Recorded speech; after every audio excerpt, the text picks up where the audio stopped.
Let us get started. I want to talk about person specifications in this little lecture. So we're going to follow the process, the selection paradigm, right? This is the process that we use. So we've been discussing job analysis, and you've had your job analysis assignment, in homework 5. The work continues in that regard. But ultimately, the job analysis is to tell us what is done, but we need to decide who might be most likely, most able to do it. So we're really going to talk about person specifications today. Once we have our person specifications in place, then we have a better idea of where might we find people that have these specifications or are at least trainable to develop these specifications. We're also going to need to understand psychometric properties, and that's going to begin in this lecture and both homework 6 and homework 7. So we design select assessment tools, and that's really, we're on the threshold of that. So administering and scoring tests, that remains to be reached at that point, and then how we interpret those results, and then finally the hiring decision. But let's focus on what's at hand right now, the person specifications. So job analysis properly conducted, as you hopefully know by now, right, gives us an idea of the position's features and requirements, and that is what is done. Person specifications is about who is best capable of doing it, who is the best fit, right? So it's translating the requirements that we uncover in the job analysis through those multiple techniques that we practiced, right, into the requirements. And this is where we get to the KSAs. Now, your homework on ONET, you saw that they lay it out, KSAs and others, right? So this is where we're going. This is how we're going to figure out how to measure these things in our candidates, right? It's a process of prioritizing. And as we get to the end of this lecture, I hope I have a fun activity, a fun homework for you, and I hope it's meaningful. I think we hit on something last year that worked out pretty well, so we're going to do that again. So we're going to get to the KSAOs that are thought desirable and necessary to achieve the requirements uncovered in the job analysis, right? So this is a translation process. It's taking our previous work of job analysis and translating it into the person specifications. Now, a lot of times people might say, well, this is kind of an art, and there is an element of art in it. There's certainly a tremendous amount of creativity available to us, but I think creativity is often best demonstrated by understanding the tools and the techniques that are available, and that's the science, right? So I think when we talk about the art within an industrial, within an organizational context, it's an art, but it's an art tempered by or inspired by science, right? And the greater our knowledge of psychometric tools, that is psychometric mental measurements, but also measurements of physical capacity as well, right? The more we understand about that, then the bigger our toolkit is, and when we enter into that creative phase of how are we going to do this, it's the empirical support, it's our knowledge of the tools that allows us to become the most creative. It's what Wallace would call the preparation phase of being creative. So the art's more a function of expertise or experience, right? It's best described as tacit knowledge, and of course tacit knowledge is the knowledge that we acquire over time that we can't necessarily explicitly describe or state. It's those kind of lessons we've learned that become internalized to the point where they're almost non-conscious, and we use them very effectively, but when asked, it may be difficult for us to say, oh, this is how I do it, because we don't think about doing it any longer at that point. We are just doing it. Now, there's been some historic ways of getting at this, and I just want to kind of set the stage here.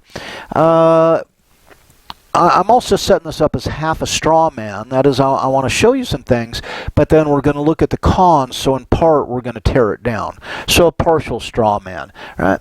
So Rogers' 7-point plan. This is intended to guide personnel selection processes and maximize the efficacy, the success of the selection process. And you can see where there is this attempt to develop a list of person specifications, which are going to lead to ways to measure these specifications. So 7-point plan. Let's do the 7 points. Physical makeup, health, physique, appearance, grooming, strength, impact on others, speech. So these are all things that we physically bring to the employment party, so to speak. This is something that Rogers is saying in a 7-point plan. This is point 1. These are qualities that we may or may not need to assess. And you say, well, which is it? Do we need to assess them or not? And that's where we go back to the job analysis. What did the job analysis tell us that the person does on the job? And which of these then characteristics, let's say in physical makeup, become important? Let's face it, if we're going to talk, if we need to hire a motivational speaker, then speech better be effective, right? If we're going to hire a teacher, being able to present information in a clear manner is important, so speech becomes important. But notice, appearance may be less so. But if we're going to be, well, let me give you a tough one here. And this company has had some trouble in the past. What about a company like Victoria's Secret? First of all, let's talk. Should I get a job at Victoria's Secret selling lingerie to women? I mean, it might be a fun job, right? All kidding aside. But would I be a good fit to that task? Is that something they're looking for? Could you actually create a legitimate reason not to hire a man into that position, right? And, you know, that's a strange argument, but let's take maybe an even more extreme argument. Let's take the restaurant chain Hooters. Well, can we hire a male employee? Probably not, and that's been you know, lawsuits have been centered around that at Hooters. But also, then, should women who are hired at Hooters, is it legitimate to then hire them on the basis of a certain level of attractiveness? And these are tough questions, right? So I don't really want to go there. I mean, I'm sure we all have opinions about this, but the idea is, at what point might appearance be important? And what is the nature of appearance? How are we operationalizing that? Some of you may have encountered situations where they don't want to hire, a company doesn't want to hire someone because of piercings, let's say facial piercings, and or tattoos. That might, they believe, be off-putting to the customers, and they legitimately believe then that appearance matters within those positions.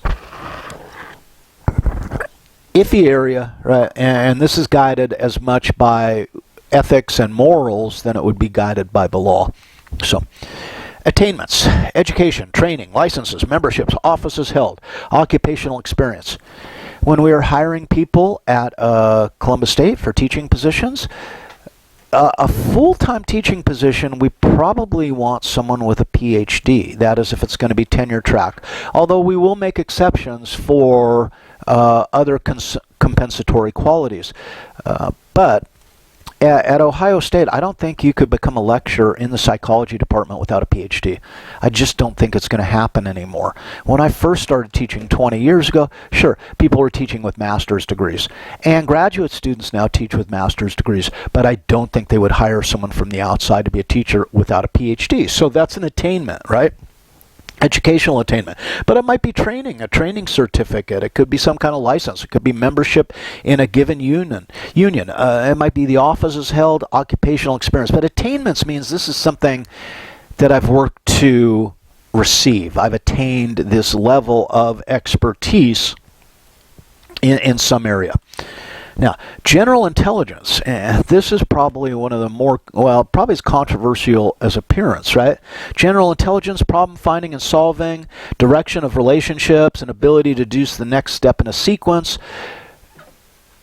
Intelligence was, typically measured using an IQ test, but we see like police departments who are saying, no, we don't want to hire anyone if someone scores 130 or above. We're not going to hire them because they're going to get bored with the job and they're going to leave, and then represents a huge waste in the training and all these other costs of hiring somebody. But problem solving, let's suppose we're hiring computer programmers. Could we in fact legitimately, if we determine that problem solving is a core task that this position performs, could we then test applicants on their ability to solve problems? Could we give them a problem-solving test and score it and use that as part of their ranking as a candidate for a position? And you can see in that context it could be a very legitimate use of psychometric tools. Now, special aptitudes. This might be numerical reasoning, verbal reasoning, memory, mechanical reasoning, spatial reasoning, artistic ability, manual dexterity. These special aptitudes then, most of these are testable, and if the job analysis uncovers that this is something that leads to a superior performance in the job as a necessary task, remember the term, if we can sell the idea that this is a bona fide occupational qualification, then it should be legitimate to test people on these special aptitudes. Interests. Now, this is activities engaged in that are often intrinsically appealing. This one is probably kind of the least useful on this list. Disposition, aspects of personality and traits. So do we determine that this job requires someone who's outgoing? Let's say we're hiring someone for an outside sales position. And an outside sales position is cold calling on people who are not yet customers for the company. So outside sales then requires someone who is able to make appointments, to meet people for the first time, make people feel comfortable, sell the company as well as sell the product, sell themselves. Does that sound like an introvert or does that sound like an extrovert? And I don't have, a 100% complete answer on that. I think it would be easier for an extrovert. I'm not saying an introvert couldn't do it, but can we legitimately then, if we are looking for an outside salesperson, list extroversion as a bona fide occupational qualification and then legitimately measure our candidates on their level of introversion, extroversion? This to me becomes fascinating, and it becomes difficult because when we're looking at personality characteristics, this is kind of the untold story of diversity. Do we have a world that's big enough for introverts and extroverts? I think that kind of diversity is more interesting than, let's say, skin color, ethnicity, gender, etc. I think it presents a fascinating problem. And number one, how is it measured? Is the measure reliable and valid? And can we make a case that it represents a bona fide occupational qualification? All of that kind of tilts towards the legal ethical, but let's talk about ethical, moral. Do you believe that we should be able to hire or not hire someone on the basis of their disposition, their traits, or their personality? I leave that to you. Home circumstances, domestic situation, especially how it affects travel. And note that this can be problematic because it's, well, they got a lot of children. I don't think they're going to want to travel, and this job requires travel. Probably not going to work, right?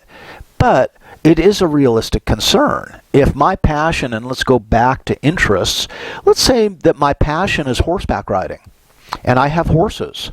Right? And let's say I'm being hired for a position that sells horses across the world, across the globe. Well, obviously, the interest in horses is really kind of a bona fide occupational qualification if I'm going to be selling or breeding horses. But if the job is a sales job where I have to travel across the world, if I have livestock at home, am I going to be able to leave for extended periods of time? And again, do we actually have a right to delve into someone's home life and make judgments on the basis of their fit to the occupation on the basis of that? And again, there's no easy answer. So you can see we're getting to this area right now where it's kind of fraught with, am I okay doing this? Or not so much? Right? And the business might drive, yeah, you can do this, but then the internal aspect, the moral aspect of us, our value system, might in fact be in conflict with the needs of the business. Something that we all have to resolve as we move through life, right? So I got no good answers for that. So Roger's 7-point plan then, and look, now we turn it into kind of a scale, and this would be like the most lamest way to go about this. Is what we do is we bring candidates in, we interview them. Let's say we have a team of 3 interviewers, and we bring the candidate in, and we do these overall global ratings. So we have this sheet, and we're talking with the person, we interview them for an hour, and then we say, well, on appearance, physical makeup, I'm going to rate them a 4 with 5 being the highest, right? And the attainments, but you can see that this is a kind of a global rating system which almost descends to the level of meaninglessness. Now, if we break some of these out and we get specific, right, speech, and we can quantify that even further, like diction, etc.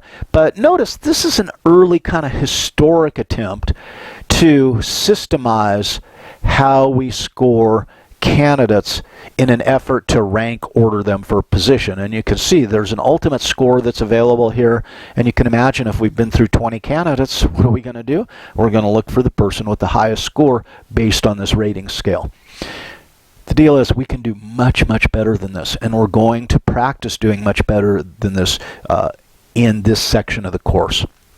Another example, the Fivefold grading system, Monroe-Fraser.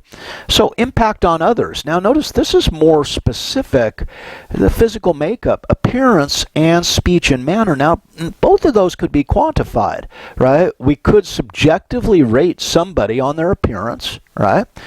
And in terms of impact on others, and speech and mannerisms could also be assessed.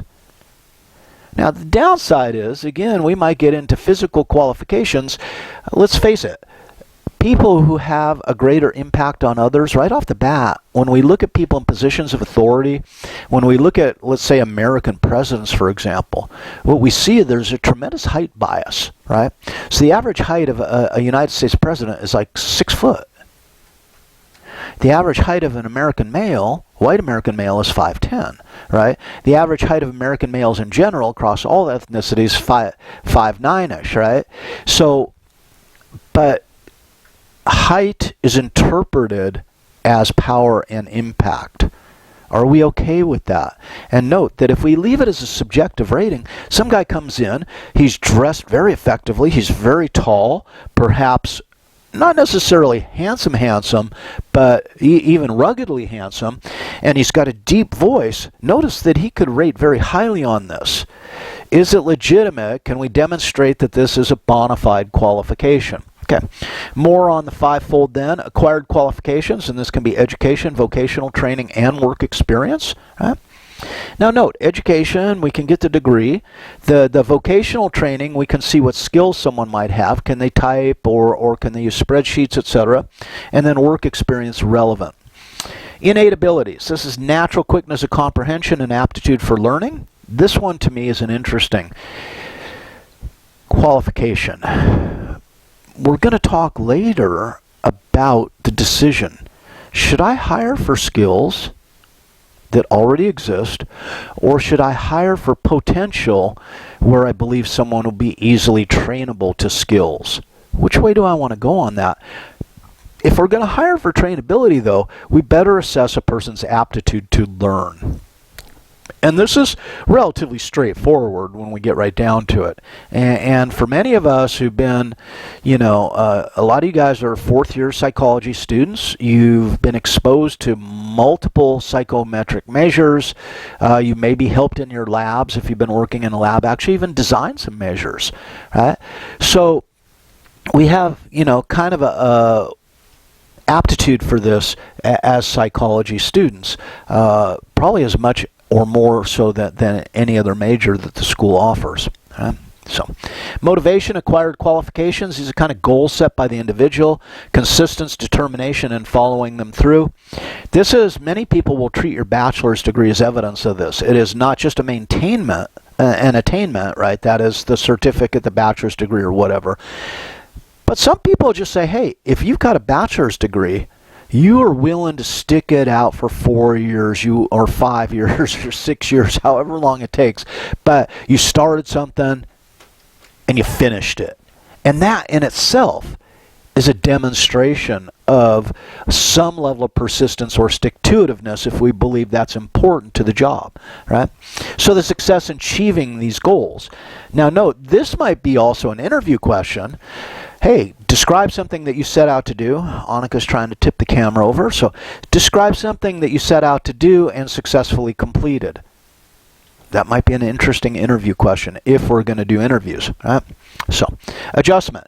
Emotional stability, ability to stand up to stress, ability to get on with people, and note that some occupations may in fact believe that this is a necessary feature and develop ways to test that. And there's a lot of ways that we can put people under stress and see how they respond to stress within an environment. Questions about that? So you can see kind of the general landscape, but I want to get a lot more specific than this. And we're going to talk about and we're going to practice ways to do that. Now, for your further education, if you wish, here's some links, right? So here's Roger and Monroe.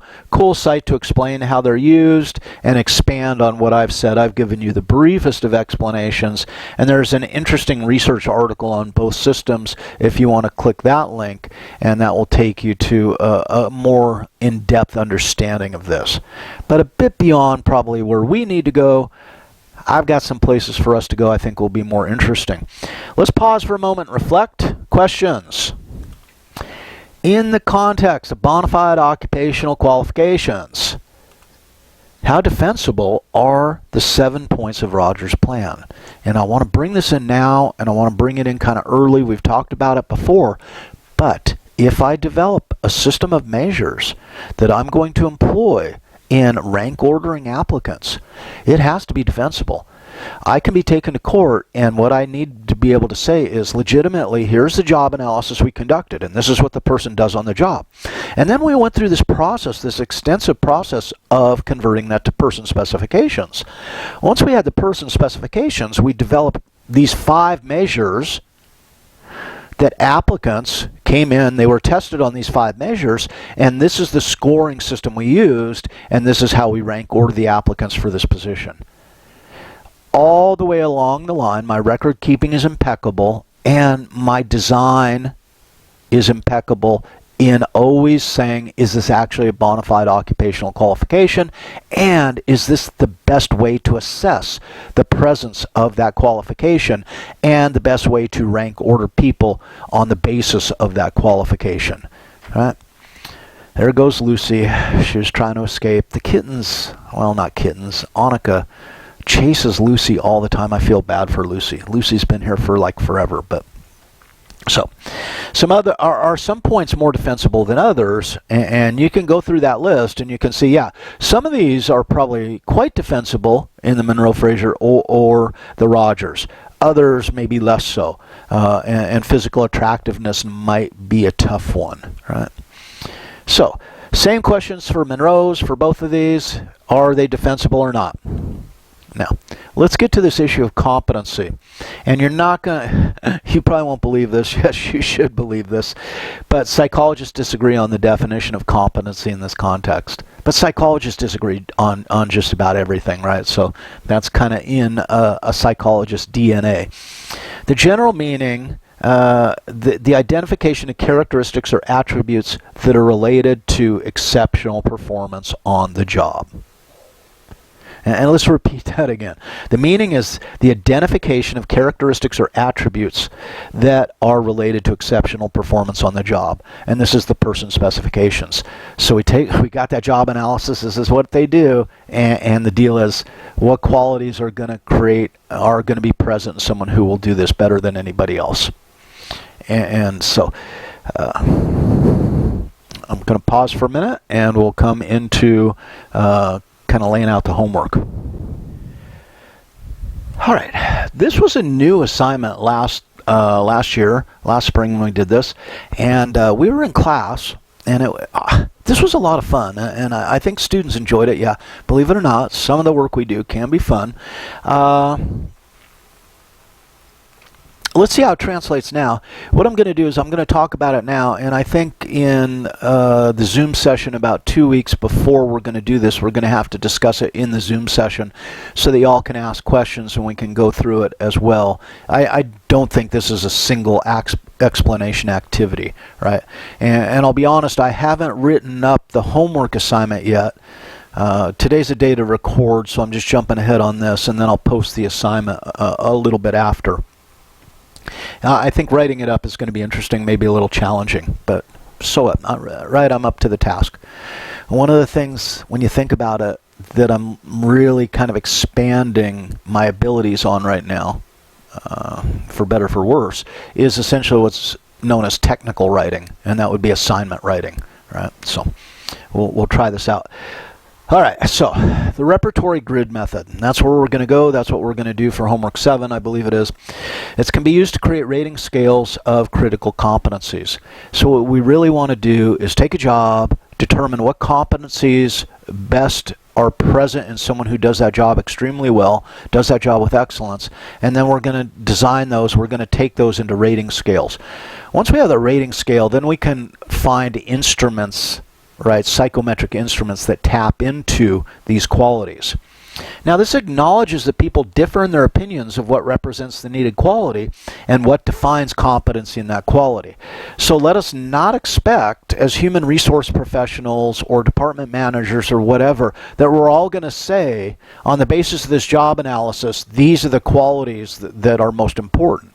There could, in fact, be some disagreement about that. So what this technique allows us to do is to take multiple inputs and reconcile them with this process. So it's a systematic method of creating rating scales that will tap into what defines competency in that quality. So the repertory grids, right, I love this because it's almost totally objective and scientific. At least it's taking the subjective and taking the subjective and turning it into the objective. And it goes through 3 stages. So by now we got to do the task analysis, and this is the most important task. This is from the job analysis. So once we have, and if you've been in ONET, right, you go and you see, oh my God, and I hope you clicked, because, you know, it might say, you know, KSA, what knowledge is necessary, and you might see 7 bulleted aspects of knowledge that are necessary. But if you go right below, it says expand list, and it might offer you 20 or 30 items. We can't test an applicant on 50 or 60 items that are listed in the ONET job analysis. We really have to determine what we believe are the most important. So that's kind of the judgment call. And what I'm suggesting through this method is it's a decision best made by multiple actors in the process, right? Ideally, we might have an incumbent, a subject matter expert, a manager, all participate in this together, right? Because they share different, they have different perspectives which they can share with each other and maybe come to the best judgment on this.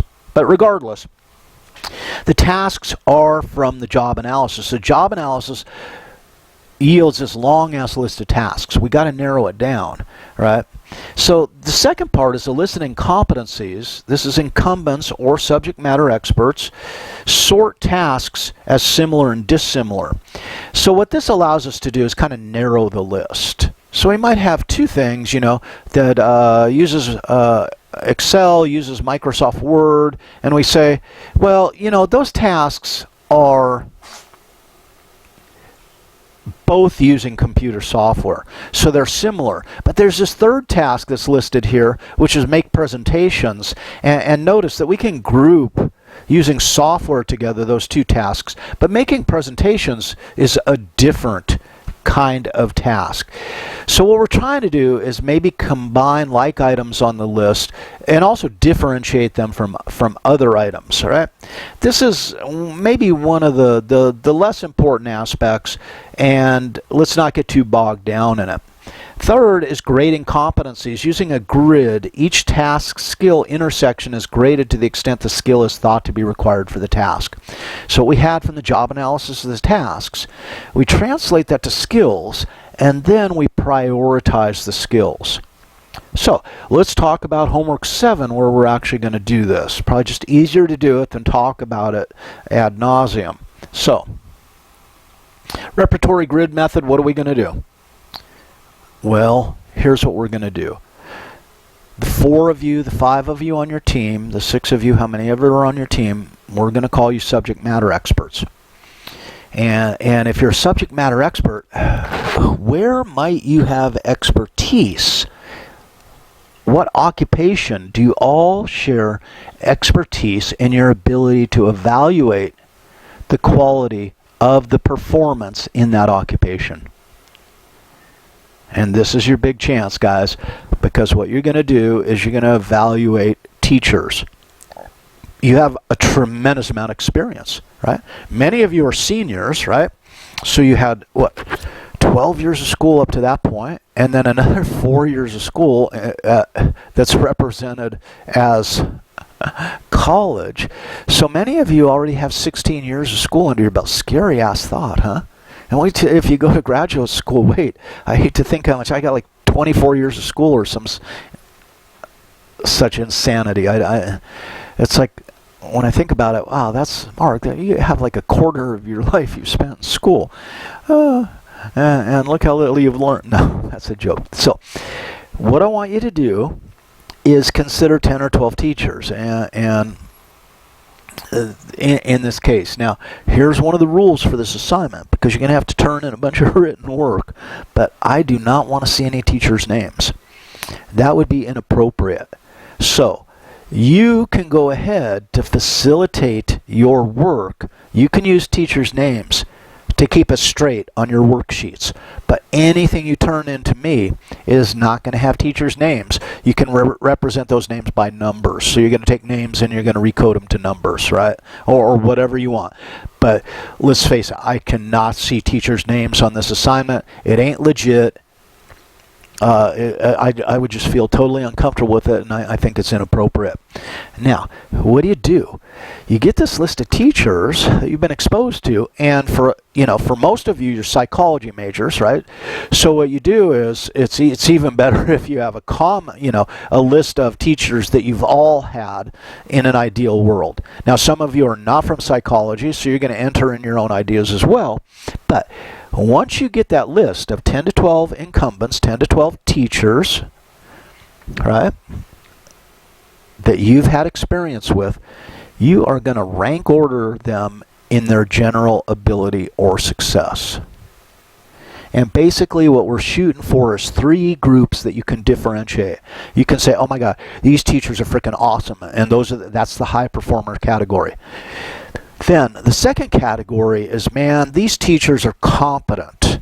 Not the best, but they get the job done, right? And then the third category is, man, these are teachers that probably be best off looking for other work.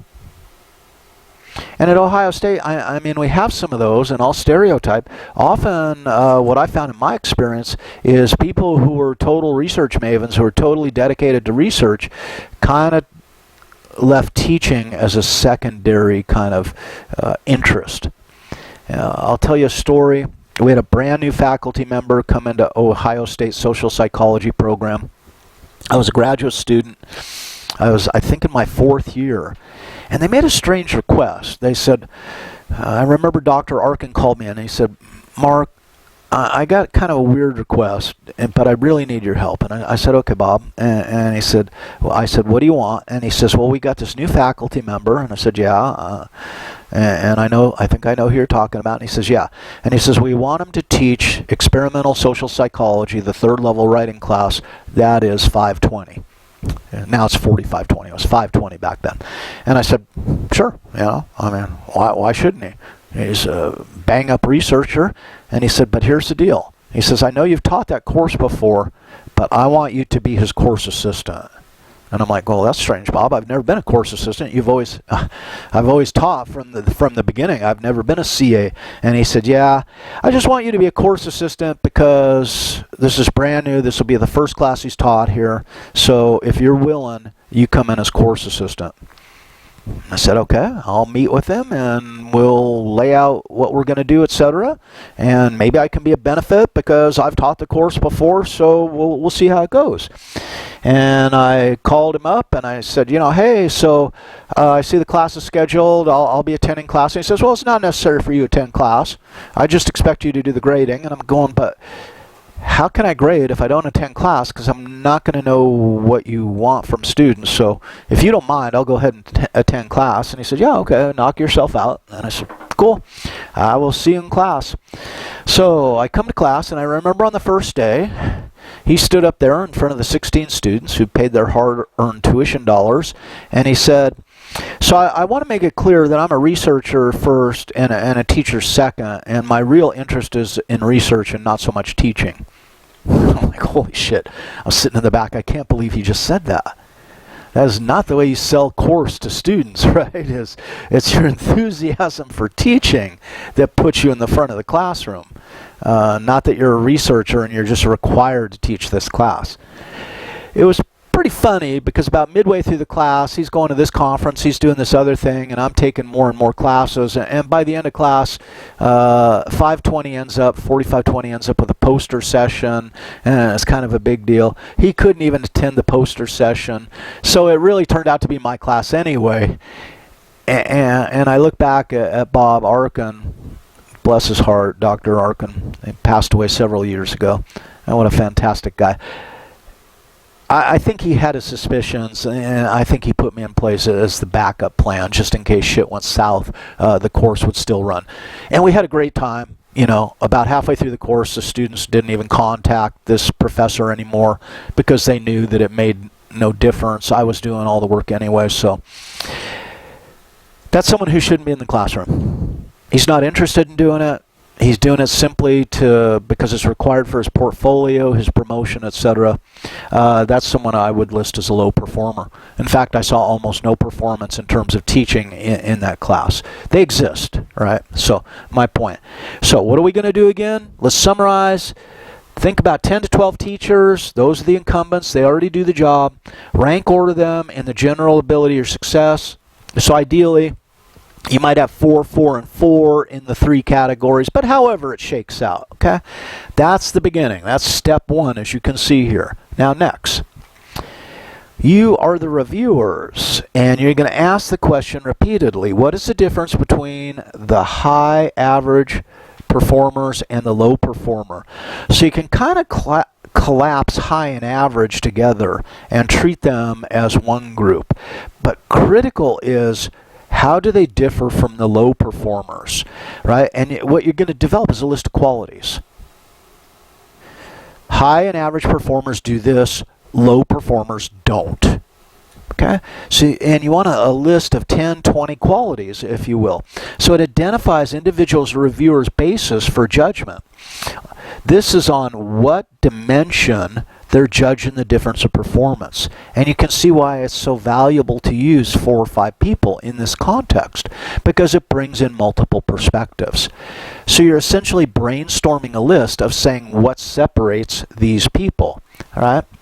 Now, from these identified constructs, like I said, perhaps 10 or so, ask any further explanation from the original reviewer contributor. So you say, okay, so someone listed this item like patience. The high performers are patient, right? Or the high performers really excel at clarity of explanation. They're very clear, right? Or they're very patient. Or they're very empathetic. And you develop this list of qualities, and then you go through, and everyone looks at this list of qualities once you've, said we're done with the list of qualities, and you go back and you ask for clarity or explanation. And sometimes you'll see that 2 items are essentially the same or very similar, and you might decide to combine them. And you might combine them into a single label, or you might use label/label, right, to kind of expand the idea. Now, once you get that list, right, and you can put this list in a spreadsheet if you wish, because spreadsheets are awesome because they have columns. This is the desired quality. This is what the high performers and the average performers have that the low performers don't. Now, once you have that list, then second column is the opposite. So let's take an easy one. Man, these teachers are patient. They help me with the explanation. They explain over and over again. They're patient. What's the opposite of patient? Impatient goes in the other column, right? So consider the opposite of each, right? High performer by reviewer 1 demonstrates patience. Opposite then is impatience. And look what happens. Now you have what you've developed based on those qualities that you've brainstormed, that you've observed in the high performers, but not in the low performers. And ultimately what you're doing is, this is the quality that a high performer possesses, and this is the quality that a low performer is absent in. That's what you're trying to do. Is there qualities that you can focus on to separate the high performers from the low performers. And that's the list you're attempting to generate. And you end up with a list like this. So patient, impatient, clear, unclear, and provide your own examples, right? Understanding, empathetic might be one. Electron, if you tip over that camera, wasn't that threatening? Are you guys like all reacting like I sounded like a parent all of a sudden? Right? So, electron, do not. Sorry about that, guys. They're just vibrating. Would you believe an electron is vibrating? That's why he's got his name. So, the example repertory grid method, develop a grid that can be used for rating. And now what I've done is I'm a big fan of developing my rating scales in Excel and then importing them into Word. You can do tables in Word as well, but notice it's a tabular format, so patient to impatient, and then, you know, high being most patient, 5 being most patient, 1 being least patient. And this is ultimately the how we're going to score applicants when we develop ways to measure patience. If we believe that patience then is a bona fide occupational qualification, we're going to have to try and figure out how to bring applicants in and test them on their level of patience. Is that cool or what? So I love this shit because it really allows you for your creativity, but creativity within an empirical context, right? So ultimately, it's to create consistency among raters. That is, we all use the same rating scale and the same scoring system. It identifies competencies and lack thereof, so we can see where people rank in this, and identify competencies that need to be tested. Right? So if we believe it's possible that patience we believe is one of the most important qualities, then we got to figure out a way to test it. We'll get to that later. Finding a measure is actually has been an assignment in this course. I don't know if we're going to do that in this particular session, but worry not. Questions? All right, so I owe you a write-up on this, but I also think that we just need to handle this in one of our future Zoom sessions, because I think asking live questions is going to be tremendously valuable for this exercise. So, other competency methods, let's shift away and let's just expose ourselves to a couple others to learn to do our craft well, right? What do we have here? Empirical Job Component Analysis, EJCA, if you like abbreviations. It's a method that's derived from the PAQ, which has been one of your assignments, and calculates the characteristics needed. And there's a site if you want to check it out. There's also expert systems analysis, asks experts to rate the degree which skills are required to accomplish tasks as necessary to the position. This is less empirically stringent than the EJCA, but when you land into a personnel department, you'll see what tools are extant, what's being used. Just realize there's a bunch of different ways that this is done. Now, let's take a look at the FJS, the Fleischmann Job Analysis Survey. It classifies tasks according to ability requirements. Right? So there are 52 defined abilities, and you can look at the site at Fleischmann and Riley, and yeah, you're probably going to have to look some of this stuff up as you become the human resources professional, right? Definitions and rating scales are provided. Now, this is bitching because you can either use these or you can allow them to inspire you to create your own, right? So there's a lot of work that's already been done. Definitions and rating scales are provided. They differentiate defined abilities from other abilities which they might be confused, and that is make it more specific. So let's look at the FJS, for example, for oral comprehension. Now, if you've been to ONET and you've looked at the job analysis or in crafting your own job analysis, you say, well, oral comprehension is an important component of this job, right? We need superior performers will be higher in their level of oral comprehension, right? What does this mean? What is oral comprehension? Well, it's the ability to listen and understand spoken words and sentences. How oral comprehension differs from other abilities? Well, it's different than written comprehension. So notice, this allows us to differentiate different abilities as well. Right? Oral expression and written expression, speaking or writing words and sentences that others will understand, is different than hearing them. Okay? So, the FJS for oral comprehension then, notice, we've said what it's similar to, how is it different? And now we need a scale to be able to rate it. So, requires understanding of complex, detailed information presented orally, usually words and phrases, involves the distinction in meaning among words. Okay? Requires understanding of short, simple, spoken information that contains common words or phrases. Well, think about this. This then sets the stage for being able to this is like top level oral comprehension. This is like basic low level oral comprehension. But notice now how it's given us guidelines on how to array the level of oral comprehension. So here, understand a television commercial. Isn't that fascinating? The lowest level, right, corresponds to this. A level up from that, right, is understand instructions for a sport. And then finally, the top level, as it's indicated here, is understanding lecture on metaphysics. Now, can you test oral comprehension? Hell yeah! Think about this. We can bring applicants in and we can give them a test. We can first expose them to a television commercial or something of a similar ilk, and then ask them a couple comprehension questions and score it. And then we can bump the game up. The next item that they face as part of their assessment, right, is understanding instructions for a sport. And we might do something like croquet or something, a sport that people don't typically know.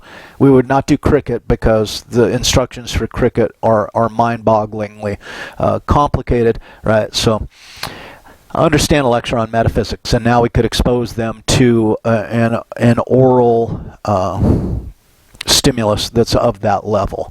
And note, then we have a scale here in which we can rank order applicant performance. So, note what we've done in 2 slides, right? We've gone from a construct and saying, what is it similar to and how is it different? And now this FJS actually gives us examples of the different levels. Part of your job as a human resources professional in a personnel arena is to be able to find these materials, and that's in part why I'm exposing you to them. Okay? So, fairness in job description, person specification, effective objective job analysis procedures enhance the fairness of job descriptions. So we're going to go back, and you had some examples of job descriptions. These are entitled to then center on bona fide occupational qualifications. Careful, methodical translation of these descriptions into specifications is required to assure further fairness in the selection criteria. And we're really empirically basing this and turning it into a very objective procedure. If person specification is not necessary to the performance of a job and serves to differentiate 2 groups of people, then we should avoid it. Because if it doesn't tap into bona fide occupational qualifications, then it's differentiating people on a dimension that doesn't matter to the job. And now we're stepping away from being fair. And sometimes we can demonstrate adverse impact. And remember that the adverse impact calculations, when we go back and look maybe like at Duke Power, and saying that there's a certain academic attainment, but it's not necessary to the job, and we see that the use of that measure adversely impacts people of color, then we're not operating in a fair way. So we're always getting back to, hey, if it doesn't tap into bona fide occupational qualifications, let's not go there. Let's not use it as a measure. Let's not use it to differentiate candidates because it's inherently unfair. And that's what we're about. Fairness, but even more than that. I mean, we can play kumbaya if we want, and that's cool. I like kumbaya, but what I'm really about is a hard-edged, scientific, empirically supported approach to determining who will be the best fit to this position, because that's going to save us money. It's going to increase our quality. As a result, customer satisfaction will improve, and the odds of us staying in business longer are realized at that point. So, yeah, it's about fairness, it's about values, it's about justice, it's about all that good stuff. But ultimately, it's an empirical analysis of who will be the best performer in this position. And we're going to use all the tools available to us to figure that shit out. So you guys, that's it for that. There will be an assignment, so within a day or two of this lecture dropping. So I'm just kind of scattered in my approach. But I hope this makes sense. And we're also going to talk about the PAQ, but I'm going to do that as a separate video and attach it to the PAQ assignment. So I hope you have a great day. Bye-bye.